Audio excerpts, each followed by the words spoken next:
The Dragon Ball references continue, and we get a Whodunit story, which is one part Clue and one part Detective Conan.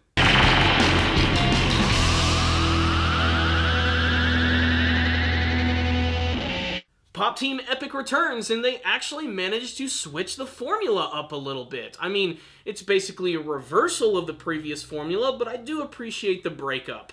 This episode had a ton of smaller segments in the beginning and a more cohesive story at the very end of the episode, which not only had its very own personalized ending, but was probably one of my favorite segments from the entire series, as it was sort of a riff on the Whodunit story, the classic murder mystery. Whether it's in an estate, a train, or at some sort of Japanese resort, it's always really fun to see who the true killer is going to be in an amazing mystery. And of course, Papako and Pipimi are going to be the ones who end up solving it. They poke fun at the entire genre, and it's kind of an homage to Clue and Detective Conan and all types of other stories just like that. Even a little bit of the Pink Panther. It's just classic in every single way, and it manages to be really funny, especially the ridiculous caricatures of all of the characters who could be the potential killer. But again, it all ends in the way that you would expect, with the killer sort of revealing themselves accidentally, and Papako and Pipimi end up taking all of the credit for figuring that out. It's a really great moment, but even with that, I think my favorite thing about this episode are definitely the smaller segments from this episode, so let's talk about them individually. There were a lot of really great Bob Epic teams in this episode, and honestly, these were probably some of my favorites. The one where we get to see Papako is treated as a slug-a-bed, which is basically someone who's completely lazy, doesn't do anything, and that's when this giant, ridiculous, over-the-top caricature of a god comes in and tries to pep up Papako, which doesn't work when she gives him the good old thumb up, both of them, and ends up sending him flying in a massive blast. It's over the top and crazy, but it absolutely pales in comparison to what is my favorite Bob Epic team sequence thus far, and considering last week's episode had that drumming sequence, I think that's saying a lot. This episode had this great moment where Papako was at this cafe and the waiter was being very rude to her and tossing her drinks around which were splashing in her face. So she decides that she's going to set a trap for the waiter by putting bear traps on the floor, massive giant spiked balls which are going to fall from the ceiling, and spears which are going to jet out from the wall. And in like something out of a Wile E. Coyote cartoon, the trap actually ends up not working on the waiter, but actually hurting her, and it is just hilarious watching it all happen at once.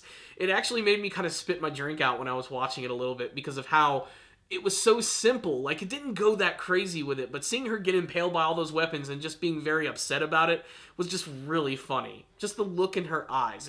Like I said, I think one of the funniest Bob Epic team moments that I've seen from the series.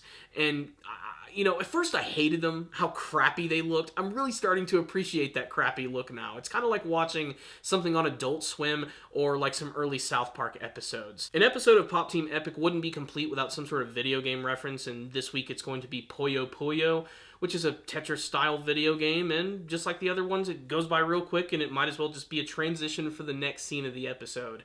We get a great soccer sequence between Papako and Pipimi, which is more of just an excuse to watch them do more Kamehamehas from Dragon Ball. The series loves its Dragon Ball references. As a big fan of that franchise, I really appreciate it, and it was just as funny in this episode right here. So what's the rundown on this week's episode of Pop Team Epic? Another really funny episode, and one that felt a little easier to follow when compared to some of the previous ones. There were a lot of little moments about this episode, too, that I really appreciate, especially the second half of the episode.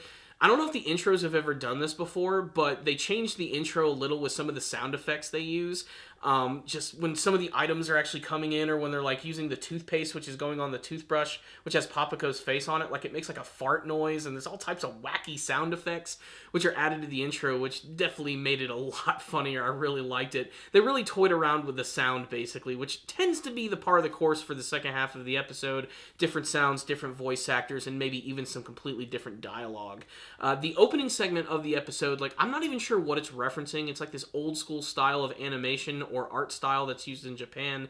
There's this like feudal lord who's being escorted like through a forest, and then suddenly he stops and he realizes that one of the members of Pop Team Epic is around, and he says because he can smell the shitty stench of their manga, and then Papaco just pops out with the signature bat, which smashes the TV. I thought that was a great segue into the intro.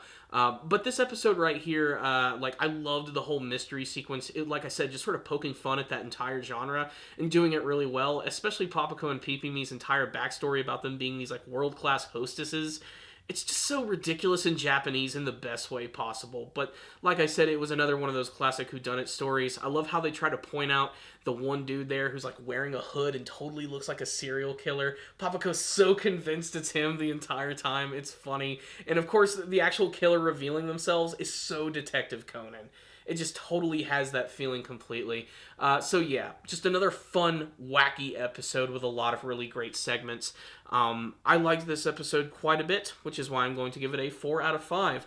But I'd love to hear your thoughts about this episode, what favorite segment you liked, favorite funny moment, and what you hope to see from the rest of the ridiculous Pop Team Epic anime series. So thank you guys again for watching this review. I'll see you guys next time, and as always, stay down now, baby.